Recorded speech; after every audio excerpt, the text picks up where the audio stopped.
Hey guys, स्वागत है आप सभी का एक और नए वीडियो में, जहां पर हम लोग कि मैं आप सभी को ये बताने वाला हूं कि गोकू एंड सुपरमैन इन दोनों कैरेक्टर्स के बीच में कौन है ज़्यादा बलशाली। यार बलशाली हु ज़्यादा स्ट्रांग। और इस वीडियो के ख़त्म होते होते मैं एक लंबे समय से चला आ रहा विवाद Superman fans and Goku fans के बीच में जो चलता आ रहा है उसे ख़त्म कर ही दूंगा। मेरा तो उम्मीद है, बट ये आप ही के ऊपर डिपेंड करता है। तो चलिए बढ़ते हैं हम लोग हमारे वीडियो की तरफ इस छोटे से इंट्रो के बाद।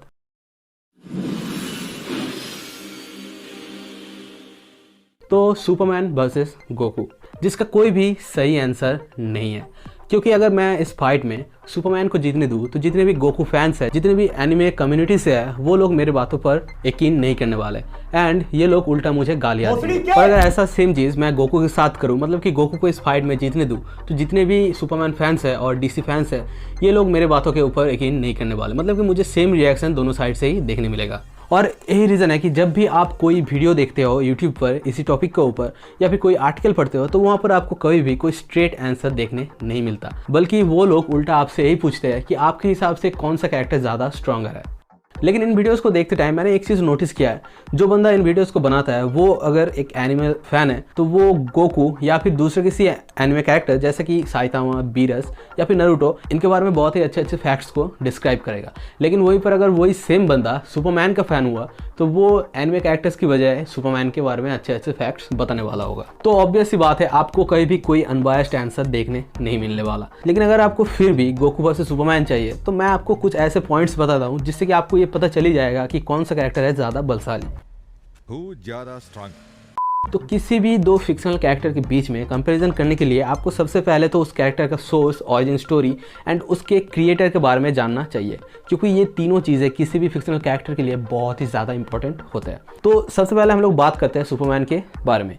सुपरमैन का सोर्स है DC comics based on the creator himself and creators है जेरी सेगल एंड जो सस्टर।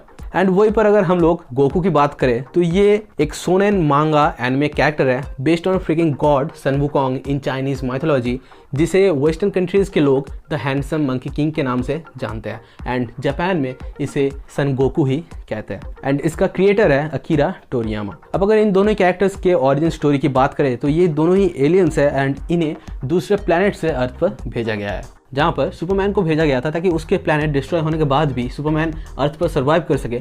लेकिन वहीं पर गोकू को भेजा गया था ताकि वो बड़ा होने के बाद अर्थ को डिस्ट्रॉय कर सके, बट ऐसा नहीं होता उसके सर पर चोट लगने के कारण। फिर गोकू को उसके ग्रैंडपा गोहान अडॉप्ट कर लेता है एंड वो मार्शल आर्ट्स पर ट्रेनिंग लेता है एंड आगे चलकर वो अर्थ का माइटीएस्ट वॉरियर भी कहलाता है। लेकिन दूसरी ओर कल-एल क्लार्क कैंट या फिर सुपरमैन अपने पावर्स को छुपाए रखता है एंड बड़ा होने के बाद एक जर्नलिस्ट बनता है, जो कि आगे चलकर क्राइम फाइटर भी बनी जाता है, जिसे लोग मैन ऑफ स्टील के नाम से बुलाने लगते हैं। दोनों ही कैरेक्टर्स के पास crazy amount of super powers है, जैसे कि immense superhuman strength, flight, durability, super speed, high stamina. दोनों ही अपने शरीर से एनर्जी प्रोजेक्ट कर सकते हैं। सुपरमैन बुलेट प्रूफ है, गोकू बुलेट्स को कैच कर सकता है, टेलीकिनेसिस टेलीपैथी कर सकता है, किसी और को हील कर सकता है, इंस्टेंट टेलीपोर्टेशन कर सकता है, किसी का भी की या फिर एनर्जी रिलीज को महसूस कर सकता है। और सबसे बड़ी बात, गोकू एक के बाद एक फॉर्म में ट्रांसफॉर्म होकर अपने ओपोनेंट से ज़्यादा पावरफुल हो सकता है। लेकिन सुपरमैन ये सब चीज़ें नहीं कर सकता। हालांकि वो विंड एंड फ्रीज ब्रीदिंग कर सकता है, heat, infrared, thermal, x-ray, microscopic and electromagnetic spectrum को अपने खाली आंखों से देख सकता है। Molecular acceleration and solar energy radiation को एब्जॉर्ब भी कर सकता है। लेकिन इतने सारे पावर्स होने के बाद भी कोई भी कैरेक्टर कि ना ही गोकू और ना ही सुपरमैन एक दूसरे को ओवरपावर कर सकता है। तो कौन है स्ट्रॉन्गर, गोकू और सुपरमैन? वेल, आप सभी को याद ही होगा, मैंने आपको बताया था कि किसी भी फिक्शनल कैरेक्टर के लिए उसका सोर्स बहुत ही ज़्यादा इंपॉर्टेंट होता है, और सुपरमैन का सोर्स है कॉमिक बुक्स। और कॉमिक बुक्स की सबसे खास बात क्या है पता है? ये हर एक इशू के ख़त्म होने के बाद से फिर से रीबूट हो जाता है। कि एक कॉमिक बुक में आपको सुपरमैन इविल देखने मिलता है, तो दूसरे कॉमिक में सुपरमैन का भी इविल था ही नहीं। एक इशू में आप सुपरमैन को मरते हुए देखते हो, लेकिन दूसरे इशू में सुपरमैन इमॉर्टल है। किसी इशू में सुपरमैन का अगर आइडेंटिटी रिवील हो जाता है, तो किसी इशू में सुपरमैन का long term love interest Lois Lane Batman से शादी कर लेता है। और दूसरे किसी इशू में आपको ये देखने मिलता है कि बैटमैन से वंडर वुमन को सुपरमैन छीन लेता है। एंड कॉमिक्स की एक और खास बात यह है कि जब भी कोई एडिशन खत्म होता है तो उस टाइम पर अगर सुपरमैन को कोई स्पेशल एबिलिटी या फिर सुपर पावर्स मिले हैं तो वो उन एबिलिटीज एंड सुपर पावर्स को इनहेरिट कर लेता है अपने नेक्स्ट एडिशन पर यूज करने के लिए। मतलब कि स्टोरी रिबूट तो हो जाएगा लेकिन उसके पास वो सुपर पावर्स फिर से आ जाएंगे। तो अगर कभी गोकू डीसी यूनिवर्स में आए और ये सुपरमैन का एनिमी हो और ऊपर से सुपरमैन को पहले 1 या 2 फाइट में हरा भी दे तो मैं पक्का यकीन के साथ ये कह सकता हूँ कि अगले कुछ इश्यूज में सुपरमैन के पास कुछ ऐसे पावर्स होंगे जिससे कि सुपरमैन गोकू को बहुत ही आसानी से हरा देगा। लेकिन जैसे कि मैंने पहले ही बताया था, गोकू एक शोनेन मांगा एनिमे कैरेक्टर है और आपको पता ही है कि शोनेन कैरेक्टर्स खुद को तब तक स्ट्रांग बनाते जाता है जब तक कि ना वो उसके यूनिवर्स में स्ट्रांगेस्ट या फिर अपना सेट किया गया जो टारगेट है उसे अचीव कर ले। एंड इवन गोकू जिस एलियन रेस से बिलोंग करता है उस रेस का स्पेशलिटी यही है कि ये लोग अपने से स्ट्रॉन्गर एनिमीज से फाइट करते हैं एंड उनसे भी ज़्यादा स्ट्रॉन्गर होते जाते हैं। तो टारगेट अचीव करने का मतलब क्या है? मांगास एंड एनिमेज की एक खास बात यह है कि मांगास एंड एनिमे हमेशा मेन जो कैरेक्टर होता है उसी के ऊपर फोकस किया जाता है और उसी का जो स्टोरी होता है, जो सिंगुलर कंटिन्यूअस स्टोरी होता है, उसे ही हम लोग देख पाते हैं। और जब ये स्टोरी खत्म हो जाता है, जब वो मेन कैरेक्टर अपना टारगेट अचीव कर लेता है, उसके बाद अगर उस कैरेक्टर को कोई सक्सेसर नहीं मिलता तो वहीं पर वो एनिमे या फिर मांगा खत्म हो जाता है एंड उस कैरेक्टर मतलब कि वो जो मेन कैरेक्टर था उसके और पावर लेवल हमें देखने नहीं मिलते।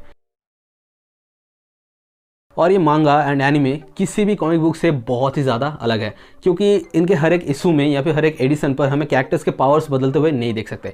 और अगर कहीं भी कोई एनिमे कैरेक्टर गुड साइड से इविल साइड में अगर ट्रांसफ़र भी होता है तो वो उसे प्रॉपर रीज़न के साथ दिखाया जाता है और फिर से वापस आने के लिए एक बार फिर से उसे प्रॉपर रीज़न से दिखाया जाता है। बट कॉमिक्स की तरह हमें ऐसा नहीं देखने मिलता कि सुपरमैन पहले तो सुपरमैन है लेकिन दूसरे किसी एडिशन पर हमें सुपरमैन को ब्लैक सुपरमैन दिखाया जाता है। मतलब कि मैं ब्लैक कलर का सूट पहना हुआ सुपरमैन की बात नहीं कर रहा, मैं बात कर रहा हूँ ब्लैक सुपरमैन के बारे में।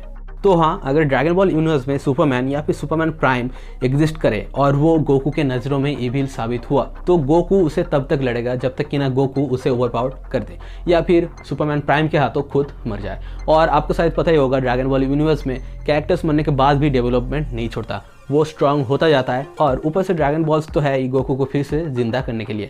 और ड्रैगन बॉल्स का यूज़ करके गोकू बस एक विश कर सकता है कि उसे सुपरमैन प्राइम से ज़्यादा पावरफुल होना है और बस कम हो जाएगा यहाँ पर। तो इस पूरे वीडियो का आखिर कंक्लूजन है क्या?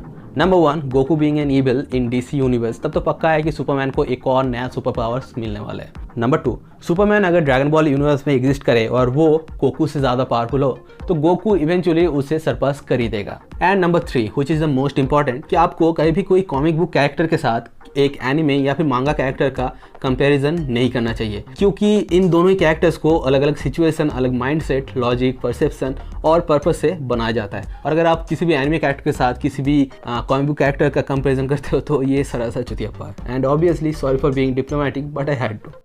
तो हाँ गाइस, आज के वीडियो के लिए बस इतना ही। उम्मीद है कि आपको वीडियो अच्छा लगा होगा। अगर आपको वीडियो अच्छा लगे तो वीडियो को लाइक एंड शेयर करना एंड कमेंट करना अपना पॉइंट ऑफ व्यू। एंड अगर आप मेरे चैनल पर नए हो तो चैनल को सब्सक्राइब कर लेना क्योंकि ऐसे और भी वीडियोस में लाता रहूँगा। वैसे बैटमैन एंड शार्लक होम्स, इन दोनों में से कौन बेहतर डिटेक्टिव है?